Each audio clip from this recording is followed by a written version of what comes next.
আজকে আমাদের দিনটা খুবই ইমোশনাল দিন, তো সেটাই দেখার জন্য তোমরা পরের ক্লিপসটা একবার শোনো।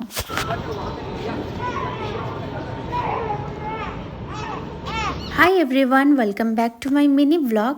আগের পার্টটাই তোমরা দেখে বুঝতে পারলে যে আমাদের বেবিটা কান্না করছে। এরপর কেন তোমাদের বলি, অনেকেই যারা আমার আগে থেকে ব্লগ দেখো বা আমার সাবস্ক্রাইবার আছো পুরনো, তারা জানো আমার বোনের বিয়ে হয়েছে ব্যাঙ্গালোরে। আর আজই সেই দিনটা চলে এলো, যেটা হলো খুবই কষ্টের দিন। মানে আমার বোন বেবি হতে এখানে এসেছিল বর্ধমান, আর আজকে ওর বেবিকে নিয়ে ফার্স্ট টাইম যাচ্ছে এরপর ব্যাঙ্গালোর। কারণ বেবিটার বয়স এখন 4 মাস, 1 থেকে 4 মাস বয়স ও বর্ধমান ছিল। তো আজকে যেহেতু চলে যাচ্ছে, স্বাভাবিক সবার মন খারাপ হবেই। আর আমার আব্বু আর মা যেহেতু বাচ্চাটাকে নিয়ে সব সময় থাকতো, চান করানো, খাওয়ানো, ঘুম পাড়ানো সবটাই করেছে ওকে। সব থেকে বেশি আমার আব্বু আর মা বেশি কষ্ট পাচ্ছে, কারণ ওকে সারাদিন নিয়ে থাকতো। তো যাই হোক, রুবি তো পারতো না, রুবি যেহেতু অনেকটাই ছোট আর সেভাবে পেরেও উঠতো না, তো মাই সবই করতো। তো মায়ের তো অনেকটাই কষ্ট হচ্ছে বুঝতে পারছি। আমার পাশে বসে সমানে কান্না করছিল। মাকে বারবার বুঝাচ্ছিলাম যে মা, ওদের বাড়ি তো যেতেই হবে ওকে, তাই না?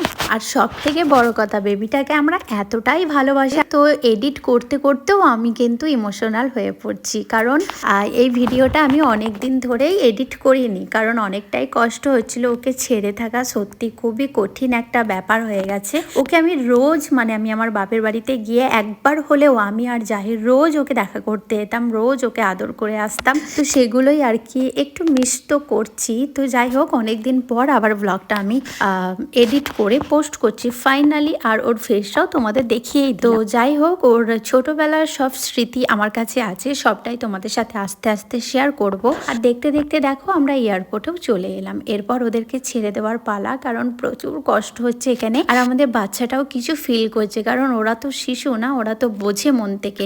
তো যাই হোক, ও কিছু ফিল করছিল আই থিঙ্ক, মানে ওরও খুব মনটা খারাপ। মানে এত হাসে, মানে আমরা কিছু বললেই হাসে। তো সে আজকে হাসছেও না, শুধু সমানে কান্না করছিল। তো আমার মনে হচ্ছিল বেবিটা কিছু বুঝতে পারছিল। তো যাই হোক, এরপর ওরা চলে যাচ্ছে। আমার তো প্রচুর কষ্ট হচ্ছিল এই জায়গাটা, মানে বলে বোঝাতে পারবো না। তো যাই হোক, এখানে দেখতেই পাচ্ছ বেবিটাকে টাটা করে দেওয়ার পালা। তো আই হোপ ও ভালো থাকুক, সুস্থ থাকুক, এটাই দোয়া করব। তারপর পরে আবার কবে আসবে তো সেটাও তোমাদের সাথে অবশ্যই শেয়ার করব। তারপর ওখান থেকে আমরা বেরিয়ে এখানে চলে এলাম। তারপর এখানে নামলাম, মানে আব্বু কিছু নিত, তো আমি ভেবেছিলাম অন্য কিছুই, আমরা অন্য কিছু ভেবে নেমেছিলাম। তো যাই হোক, এখানে সে টব এগুলো গাছের আর কি, তো আমাদের লাগবে না, তাই এখান থেকেও আমরা বেরিয়ে পড়লাম, কারণ আমরা তো যেটা ভেবেছি সেটা নয়। তারপর আবার কি বাড়ি যাওয়ার পালা, এরপর বাড়ির দিকেই যাচ্ছি, দেখতেই পাচ্ছ। আর তোমাদের এই ব্লগটা কেমন লাগলো অবশ্যই কমেন্টে জানিও। ভালো লাগলে চ্যানেলটাকে অবশ্যই সাবস্ক্রাইব করে দিও, পাশে বেল আইকনটাকেও প্রেস করে দিও, সাথে সাথে নোটিফিকেশন পেয়ে যাবে।